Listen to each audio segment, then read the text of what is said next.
आज हम मानव विकास विषय में तीसरा यूनिट शुरू करने जा रहे हैं। थर्ड यूनिट का जो फर्स्ट पॉइंट है उसमें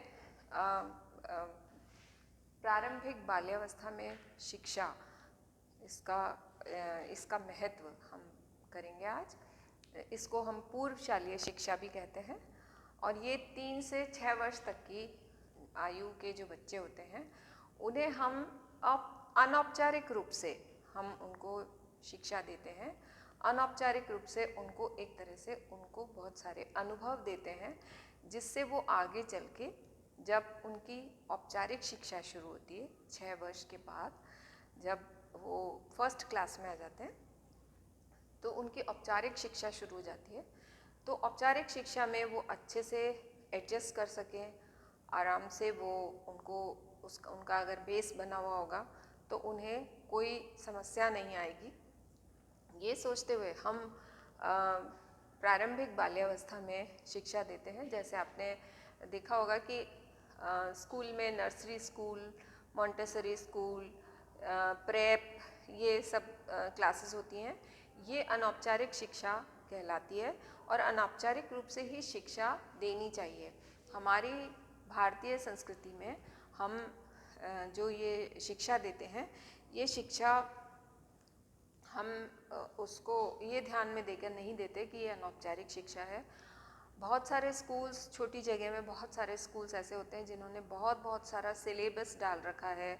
बहुत सारा वो पढ़ाते हैं और वो एक तरह से औपचारिक शिक्षा ही शुरू कर देते हैं बच्चों की ये जो सूक्ष्म मांसपेशियां हैं हाथों की, वो इतनी विकसित नहीं होती हैं कि वो पेंसिल पकड़ के लिख सकें। तो शुरू से ही बच्चे को पेंसिल पकड़ा दी जाती है, शुरू से ही बच्चे को इस तरह का स्ट्रिक्ट एनवायरनमेंट दे के बच्चों को हम पढ़ाते हैं और उससे बच्चों का विकास ना होकर उनका जो विकास है वो पतन की ओर जाता है। तो इसलिए हमें इसके बारे में पढ़ना, इसके बारे में जानना बहुत ज़रूरी है कि 3 से 6 वर्ष तक की जो आयु होती है बच्चों की, उसमें किसी भी प्रकार का बच्चों को शिक्षा के लिए कोई टेंशन नहीं होना चाहिए, कोई एक पर्टिकुलर होमवर्क नहीं होना चाहिए, कोई ऐसा बर्डन नहीं होना चाहिए शिक्षा का कि हमें ये पढ़ना है, ये याद करना है। वो बच्चों का मन नहीं लग रहा है, बच्चों को खेलने जाने का मन कर रहा है पर बच्चे बैठ के पढ़ रहे हैं, तो इस तरह का बर्डन बच्चों के ऊपर बिल्कुल नहीं होना चाहिए। तो ये पूर्वशालीय जो शिक्षा है, इसमें हम नर्सरी स्कूल में बच्चों को डालते हैं। सबसे पहली जो बच्चों की क्लास होती है, जब बच्चा 3 साल का होता है, तो उसमें हम उसको बच्चे को डालते हैं। तो ये जो शिक्षा हम देते हैं, ये शिक्षा बच्चों के लिए बहुत ही महत्वपूर्ण शिक्षा है। यदि उसको अच्छी तरह से और सही तरीके से दी जाए तो ये बहुत ही महत्वपूर्ण शिक्षा होती है, बच्चों का बहुत अच्छा अनुभव होता है। इसका महत्व पढ़ने जा रहे हैं, प्रारंभिक बाल्यावस्था में शिक्षा का महत्व। इसमें सबसे पहला है, प्रारंभिक बाल्यावस्था में विकास की गति इतनी तीव्र होती है कि उस बच्चे को हम जितने ज़्यादा अनुभवों से अवगत कराएं, जितने ज़्यादा हम अनुभव उनको दे सकते हैं, उतने ज़्यादा हम अनुभव बच्चों को दे दें। तो ये चीज़ हम एक कमरे में बंद करके उसको नहीं दे सकते कि जैसे हम सोचें कि घर पे हम उसको बहुत सारे अनुभव दे दें। घर पे हम नो डाउट दे सकते हैं, मगर फिर भी वो अनुभव नहीं प्राप्त होते जो कि नर्सरी स्कूल के वातावरण में होते हैं, क्योंकि नर्सरी स्कूल में बहुत सारे बच्चे भी होते हैं। वहाँ पर अलग अलग तरह के कुछ शैक्षणिक खिलौने भी होते हैं, बहुत सारे खिलौनों की वैरायटी होती है। इतनी वैरायटी हमें घर में नहीं मिल सकती और बहुत सारी चीज़ें होती हैं जिसमें वो बाहर भी खेलते हैं, अंदर भी खेलते हैं। उनकी आउटडोर एक्टिविटीज़ भी होती हैं, इंडोर एक्टिविटीज़ भी होती हैं, और आउटडोर एक्टिविटी में ग्रुप का होना बहुत ज़रूरी है। तो इसलिए ये जो प्रारंभिक बाल्यावस्था में जो हम नर्सरी स्कूल में बच्चों को एडमिट कराते हैं, तो वो नर्सरी स्कूल एक वास्तव में नर्सरी स्कूल होना चाहिए जहाँ पर अनौपचारिक शिक्षा बच्चे को दी जाती है। यदि ऐसी जगह हम बच्चे को डालते हैं तो बच्चों को बहुत सारे अनुभव होते हैं, और जब बहुत सारे अनुभव उसको एक साथ होते हैं, तो क्योंकि उसकी याद करने की, उसके विकास की गति बहुत तीव्र है, तो जितने ज़्यादा बच्चों को अनुभव मिलेंगे उतना ही ज़्यादा बच्चे का विकास होगा। बच्चे का मानसिक विकास, शारीरिक विकास, ये सभी विकास उसके होंगे। फिर है कि कक्षा 1 और 2 में बहुत सारे बच्चे जो ग्रामीण उसके बैकग्राउंड के होते हैं, वो बहुत सारे बच्चे ऐसे होते हैं जो स्कूल छोड़ देते हैं, उनको अच्छा नहीं लगता स्कूल, और कक्षा 1 और 2 में आकर वो उनको इंटरेस्ट नहीं बैठता तो वो स्कूल छोड़ देते हैं। या फिर ऐसा होता है कि वो फेल हो जाते हैं, इसलिए स्कूल छोड़ देते हैं कि वो उनसे पास ही नहीं हो रहे, तो वो इस वजह से भी स्कूल छोड़ देते हैं। अब आजकल इस तरह का सिस्टम बन गया है कि बच्चों को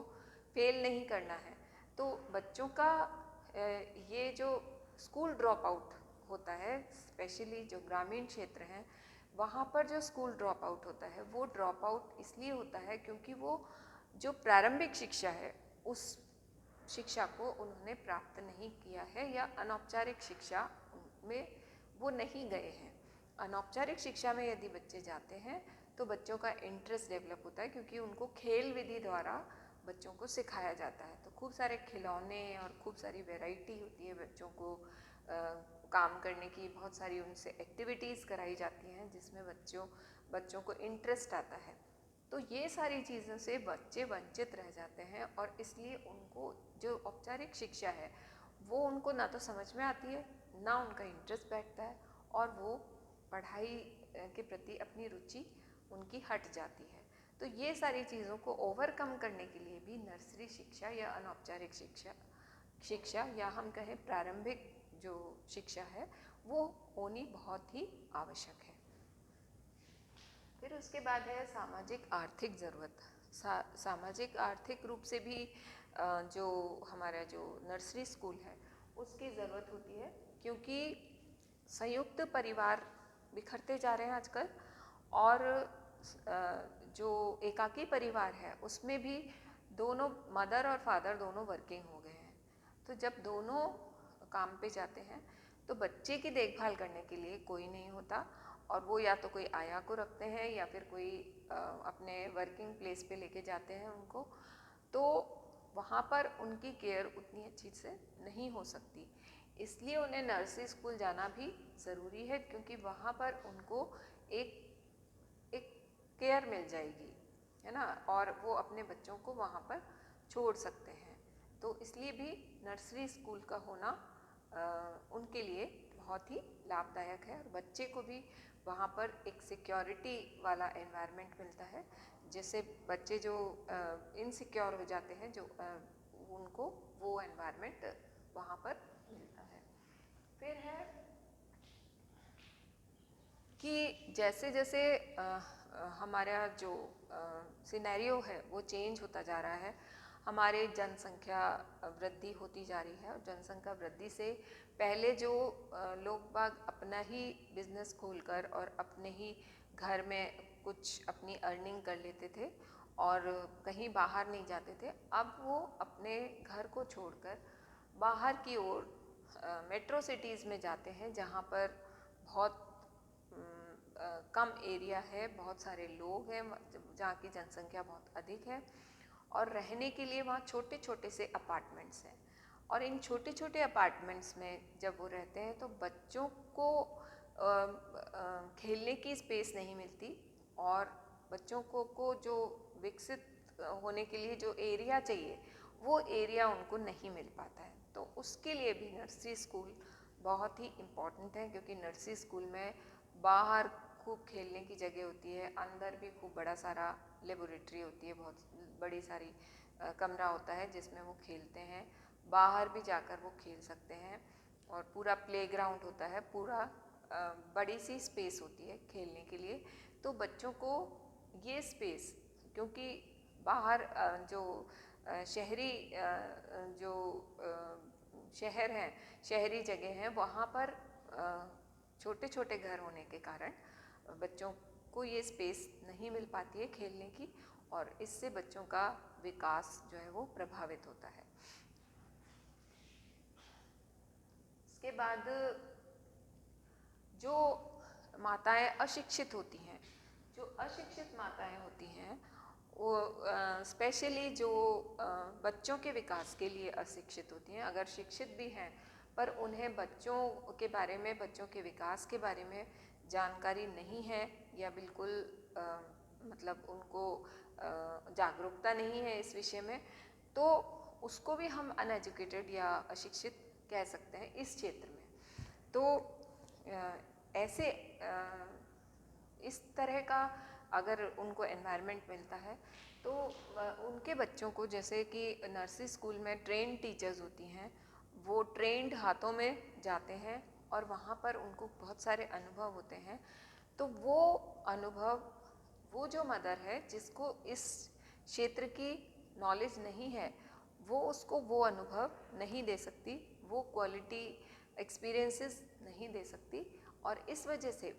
बच्चे जो हैं वो नर्सरी स्कूल में अगर जाते हैं तो उनको ज़्यादा फ़ायदा होता है, वो ज़्यादा अच्छे से विकसित हो पाते हैं, क्योंकि यहाँ पर ये बच्चों को एक तरह से ट्रेन टीचर मिल जाती हैं। तो उन्होंने इसके बारे में, चाइल्ड साइकोलॉजी के बारे में, चाइल्ड डेवलपमेंट के बारे में सारा पढ़ा हुआ होता है सब, और उसके साथ साथ ही उन्होंने अनुभव भी किया होता है, क्योंकि उनका जो संपर्क है वो बच्चों से निरंतर रहता है। तो वो जानती हैं, उनको व्यवहारिक अनुभव भी होता है और सैद्धांतिक अनुभव भी होता है। तो वो ज़्यादा अच्छे से बच्चों की देखरेख कर सकती हैं और ज़्यादा अच्छे से वो निर्देशित भी कर सकती हैं, मार्गदर्शित भी कर सकती हैं, उनकी मदर्स को भी मार्गदर्शित कर सकती हैं कि इस तरह से अगर हम बच्चों को अनुभव दें तो बच्चों को ज़्यादा अच्छे से सीखने को मिलेगा, बच्चों का अच्छा विकास होगा। इसी के साथ साथ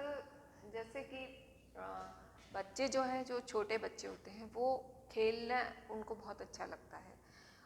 और क्योंकि वहाँ नर्सरी स्कूल में उनके पास बहुत सारी स्पेस होती है खेलने के लिए, तो वो उनको बहुत अच्छा लगता है बहुत सारे बच्चों के साथ खेलना। तो यहाँ ये अनुभव उन्हें नर्सरी स्कूल में ही मिल पाता है, और वहाँ पर वो जब ग्रुप के साथ खेलते हैं तो बहुत सारी सामाजिक कुशलताएं भी सीखते हैं, जैसे कि आपस में मिलजुल कर खेलना, जैसे दूसरे का वेट करना, दूसरे की चीज़ों का ध्यान रखना, दूसरों को चोट नहीं पहुंचाना, है ना, और क्या कहते हैं, अपने आप को स्पेशल नहीं समझना, अपने आप को एक ग्रुप का मेंबर समझना, एक स्पेशल, जैसे कि घर में होता है बच्चे स्पेशल समझते हैं अपने आप को, तो वो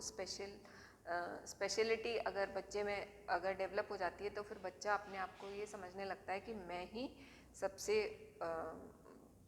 अच्छा हूँ और मुझ पर ही सब लोग ध्यान दो। तो ये चीज़ नहीं होनी चाहिए। फिर हेल्दी कंपटीशन होता है, वहाँ पर हेल्दी कंपटीशन स्किल्स खेलते हैं, फिर उसके बाद उनको अपनी क्वालिटीज़ का भी पता लगता है, अपनी गुणों का भी पता लगता है दूसरों के साथ खेलने में। दूसरे लोग उनसे आइडेंटिफाई करते हैं, दूसरे लोग उनको जानते हैं, पहचानते हैं और उनकी तारीफ़ करते हैं, तो उससे उनको अच्छा लगता है। और इसी के साथ साथ वो ग्रुप में जब रहते हैं तो लीडरशिप या नेतृत्व की भावना भी सीखते हैं। तो इस तरह से नर्सरी स्कूल में होना, बच्चे का नर्सरी स्कूल जाना या पूर्व शालेय जो उनकी शिक्षा होती है वो बहुत ही ज़रूरी होती है। नेक्स्ट क्लास में हम इसी को कंटिन्यू करेंगे। अभी हमने इतना ही किया है। Thank you.